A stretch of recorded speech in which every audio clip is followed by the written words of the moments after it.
وہ یہ کہ اے ابراہیم کے باپ میں تجھے کیا بتاؤں، آج تیرا چھوٹا سا بچہ ابراہیم نے مجھ سے ایسے ایسے سوالات کیے کہ بڑے سے بڑے عقل مند بھی یہ سوالات نہیں کرتے۔ آخر اپنے بیوی کے قریب بلاتے اور پوچھتے ہیں بتاؤ تو صحیح ابراہیم نے کیا کہا۔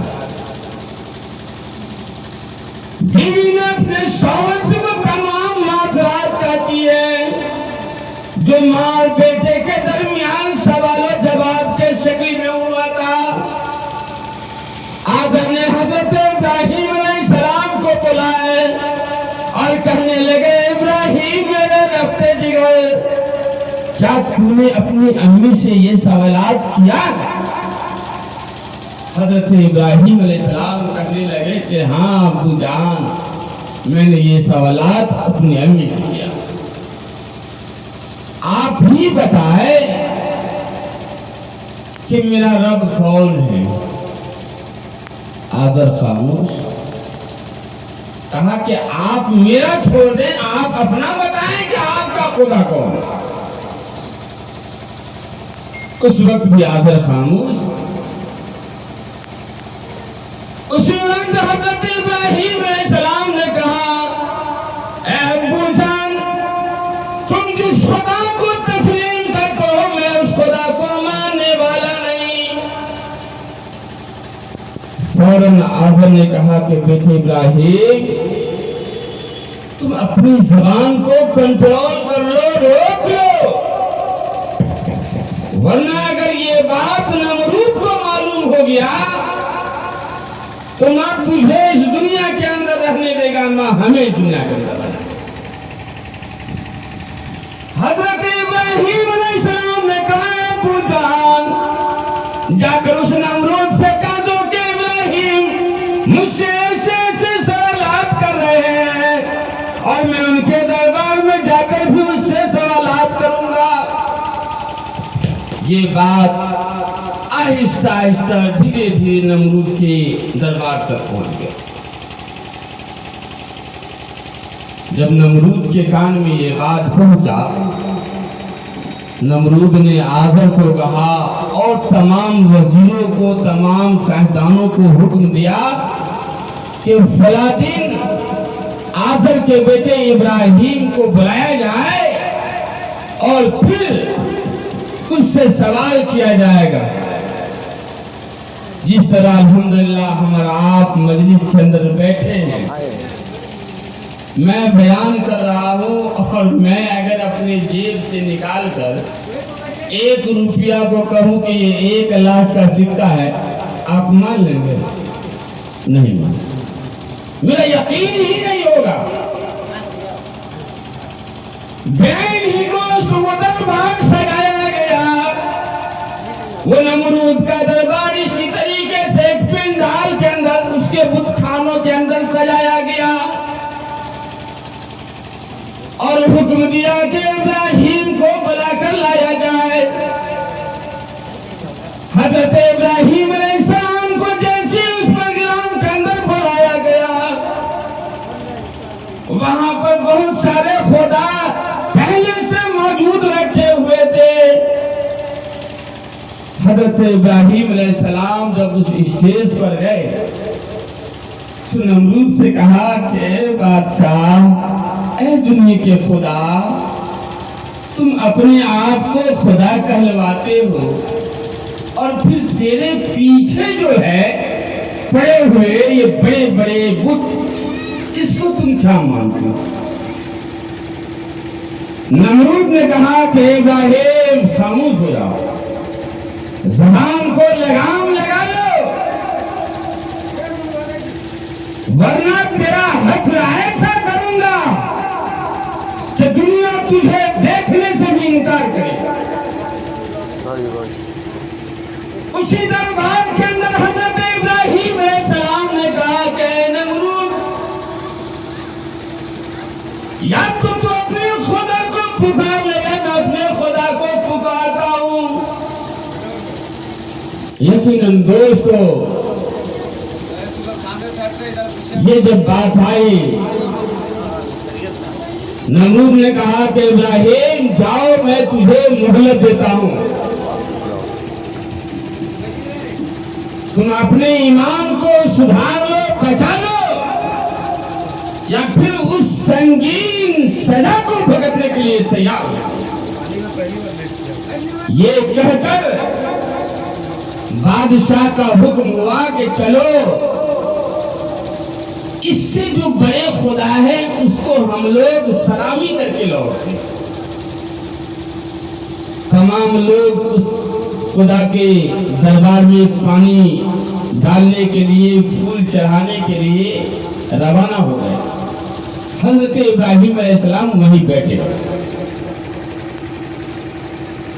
جب سب لوگ چلے گئے تو حضرت ابراہیم علیہ السلام معصوم بچے تھے، 8-10 سال کی عمر کے تھے، اور 8-10 سال کی عمر میں آپ بھی جانتے ہوئے گا کہ آپ کتنے بدمعاشی کیے ہوں گے، اور آپ کے بعد جو لوگ ہیں یقیناً ویسی یہ نسل چل رہا ہے، بدمعاشی پر بدمعاشی بچے کیے جائے۔ حضرت ابراہیم علیہ السلام جب دیکھے کہ تمام لوگ اپنے خداؤں کو سلامتی کرنے کے لیے اس دربار میں چلے گئے، حضرت ابراہیم علیہ السلام نے کلہاڑی لیا اور جتنے خدا تھے تمام کو توڑ پھوڑ کر رکھ دیے، اور ایک بڑا جو ہنومان جی تھا الحمدللہ آج بھی ان کے کاندھے کے اوپر وہ مکندر رکھا ہوا نظر آتا ہے۔ اگر کوئی غیر مسلم بھائی ہو تو وہ بھی ان چیزوں کو ثابت کر سکتے ہیں اور کتاب کے حوالے سے ثابت کروں۔ آج جو ہنومان جی دیکھتے ہیں بالکل لمبے چوڑے موٹے تازے ہیں، بالکل اپنے کاندھے پر ایک کلہاڑی کی شکل میں، ممندر کے شکل میں وہ رکھے ہوتے ہیں۔ حضرت ابراہیم علیہ السلام نے تمام خداؤں کو توڑ دیا، تمام مورتیوں کو توڑ دیا، اور کلہاڑا اس ہنومان جی کے کاندھے پر رکھ دیا۔ جب وہاں سے لوگ آئے تو کہا کہ چلو اب واپسی میں ہم لوگ اپنے خدا کو سجدہ کر کے اور اس سے سلامتی کی دعا لے کر کے اپنے گھر لوٹیں۔ جب لوگ آئے تو دیکھا کرے تمام خدا ٹوٹے پھوٹے ہیں، یہ بھائی کیا کس نے؟ اب تمام لوگ پریشان کہ بھائی اس کو تلاشی کیا جائے کہ میرے خدا کے ساتھ اتنا بڑا ظلم کیا ہے۔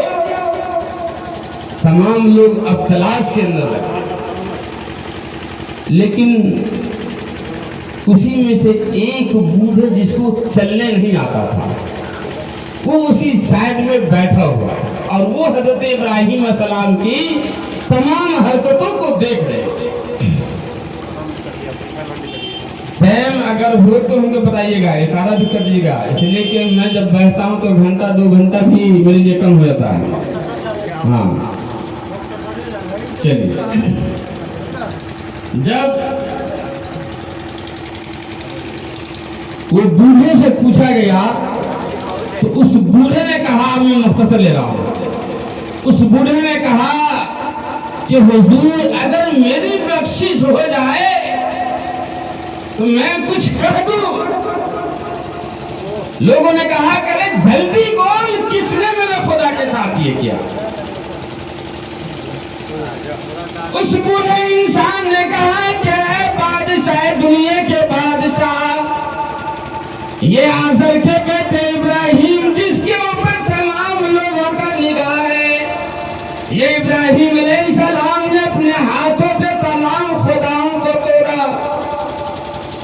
اب بادشاہ سننے کے بعد غصے کے اندر آئے، لوگوں سے کہا کہ اے لوگوں، اب ابراہیم کو دنیا کے اندر ایسے رہنے نہیں دیا جائے گا، جاؤ جنگل سے جلدی جلدی لکڑی چن کر لاؤ، ابراہیم کو جلا دو۔ حضرت ابراہیم علیہ السلام کے لیے آگ سلگایا گیا، حضرت ابراہیم علیہ السلام کو اس آگ کے اندر، زندے کے اندر، اس آگ کے اندر ڈال دیے تاکہ ابراہیم جل جائے۔ دوستو، جب آگ کے اندر حضرت ابراہیم علیہ السلام کو لوگوں نے ڈال دیے، اب تو دنیا کے لوگ سمجھے، گاؤں کے لوگ سمجھے کہ اب تو ابراہیم جل گیا۔ چلو چل کر صبح ہوئی، چل کر دیکھے کہ اس آگ کے اندر ابراہیم کا ہڈی بھی ہے یا نہیں ہے۔ فرشتے اس آگ کے اندر آئے، حضرت ابراہیم علیہ السلام سے کہنے لگے، اے ابراہیم کہو تو ہوا کے جھونکے سے اس آگ کو بجھا دوں۔ پانی کے فرشتے آئے، اے ابراہیم کہو تو پانی ڈال کر اس آگ کو بجھا دوں۔ حضرت ابراہیم علیہ السلام کہنے لگے کہ اے فرشتوں کی جماعت، کیا تم خود آئے ہو یا کسی نے تجھے بھیجا ہے؟ فرشتوں کی جماعت کہتے ہیں کہ میں خود نہیں آیا ہوں، بلکہ اس خالق کائنات نے ہمیں تیری حفاظت کے لیے بھیجا ہے۔ حضرت ابراہیم علیہ السلام کہتے ہیں کہ اے فرشتوں چلے جاؤ، چلے جاؤ، جس خدا نے تجھے میری حفاظت کے لیے بھیجا ہے، کیا وہ خالق کائنات میرے اس حالات کو دیکھ رہا ہے یا نہیں دیکھ رہا ہے؟ فرشتے نے کہا کہ ہاں ابراہیم دیکھ تو رہا ہے، لیکن تیری حفاظت کے لیے مجھے بھیجا ہے، کہا کہ تمہاری کوئی ضرورت نہیں، چلے۔ بہرکیف حضرت ابراہیم علیہ السلام کے لیے وہ آگ بھی باغیچہ، پھول کا باغیچہ بنا گیا۔ دوستو، وقت بہت کم ہے اور ہمارے شاعر اسلام بھی آ گئے ہیں، اور وقت کو دیکھتے ہوئے مختصر بات بھی کرنی ہے۔ بس مختصر بات یہ کہ میں سارے واقعات کو مختصر کر دوں۔ پھر دوسرا یہ ہوا کہ حضرت ابراہیم علیہ السلام کو بڑھاپے کی عمر میں ایک اولاد ہوا۔ پھر حضرت ابراہیم علیہ السلام کو 9 تاریخ کو خواب کے اندر دکھلایا گیا کہ ابراہیم تیرے نگاہ میں جو دنیا کے اندر سب سے زیادہ پسندیدہ ہے، اسے تم اللہ کے راستے کے اندر قربانی کرو۔ حضرت ابراہیم علیہ السلام اونٹ کو ذبح کیے، دمبے کو ذبح کیے، پھر بھی نہیں ہوا۔ پھر بھی خواب کے اندر آیا کہ ابراہیم تیری نگاہ میں جو سب سے زیادہ محبوب ہے اسے اللہ کے راستے میں قربان۔ حضرت ابراہیم علیہ السلام سمجھ گئے کہ میرے بیٹے سے مطالبہ ہے۔ حضرت ابراہیم علیہ السلام اپنی بیوی سے کہتے ہیں کہ اے بیوی، بیٹے اسماعیل کو نہلا دھلا کر نئے کپڑے پہنا کر اسے تیار کرو۔ حضرت ابراہیم علیہ السلام کی بیوی پوچھتی ہے کہ اے شوہر محترم، کہاں جانا ہے، کس کے یہاں جانا ہے؟ تو حضرت ابراہیم علیہ السلام کہتے ہیں کہ مجھے بیٹے کو دوستوں احباب سے ملانے کے لیے جانا ہے۔ یقیناً دوستو اس دن کو یاد کیجیے، اور جس دن آپ قربانی کرتے ہو اس دن کو یاد کریں۔ حضرت ابراہیم علیہ السلام اپنے بیٹے اسماعیل کو لے کر جب روانہ ہوتے ہیں، بغل کے اندر چھری اور رسی رکھ لیتے ہیں۔ شیطان کو معلوم ہو جاتا ہے کہ ابراہیم اسماعیل کو ذبح کرنے کے لیے جا رہا ہے۔ حضرت ابراہیم علیہ السلام بیٹے کو لے کر قربانی کرنے کے لیے جا رہے ہیں، اور ادھر شیطان آ کر حضرت ابراہیم علیہ السلام کی بیوی اور حضرت اسماعیل علیہ السلام کی ماں کے پاس، اور شیطان کہتا ہے کہ اے ابراہیم کی بیوی، اے اسماعیل کی ماں، تجھے معلوم بھی ہے کہ ابراہیم اسماعیل کو لے کر کہاں گیا ہے؟ حضرت ابراہیم علیہ السلام کی بیوی کہتی ہے کہ دوستو احباب سے ملنے کے لیے گئے، شیطان کہتا ہے کہ نہیں، ابراہیم اپنے بیٹے اسماعیل کو ذبح کرنے کے لیے گیا۔ تو حضرت ابراہیم علیہ السلام کی بیوی کہتی ہے ارے پاگل تو ہے، زمانے کے اندر آج تک ایسا ہوا ہے کہ باپ اپنے بیٹے کو ذبح کرے؟ شیطان بھی کہتا ہے کرے خدا کا حکم ہے،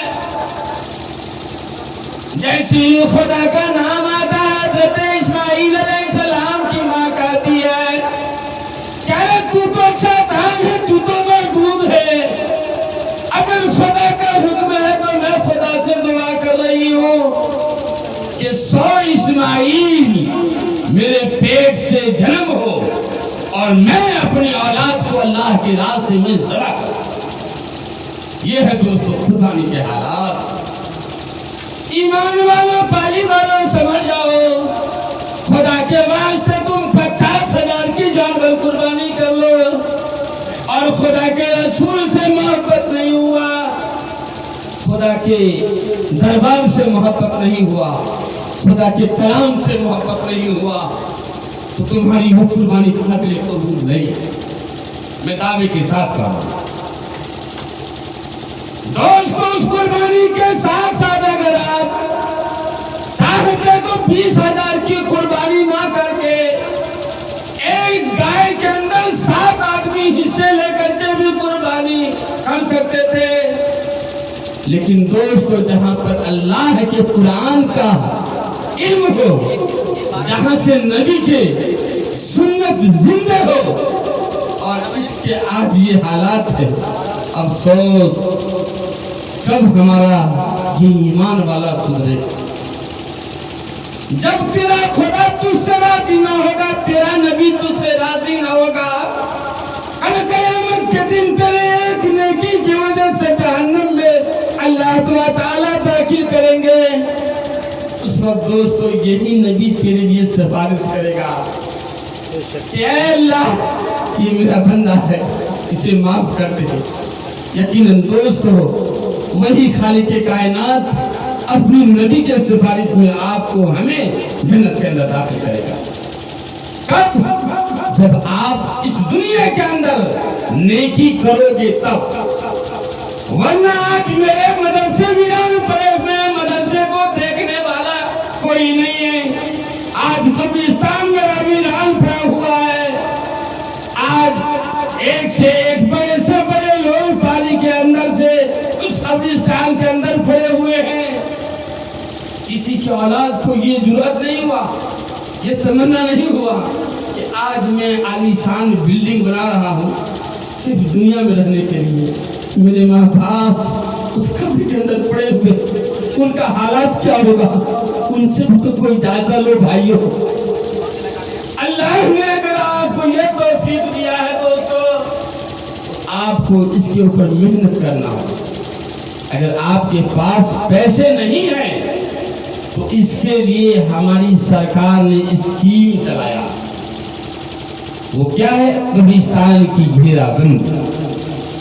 آپ جا کر لے بھی تو سکتے ہیں، لینے کے لیے بھی کوئی تیار نہیں۔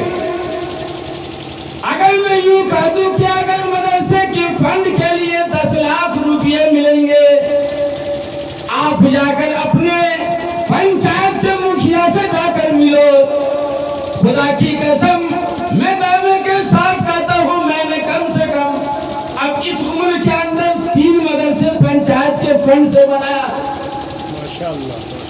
پنچایت کے فنڈ سے 3 مدرسے بنے۔ آپ چاہیں گے تو سرکار دے رہی ہے، آپ کو جانا ہوگا۔ آج ہمارے نوجوان کیا کہیں آپ کا، ہمارے عمر دراز جو لوگ ہیں، نعوذ باللہ سیاست کے اندر مت کرو دوستو۔ سیاست تو وہ لوگ کہتے ہیں جس کو خدا کے اوپر یقین نہیں ہے۔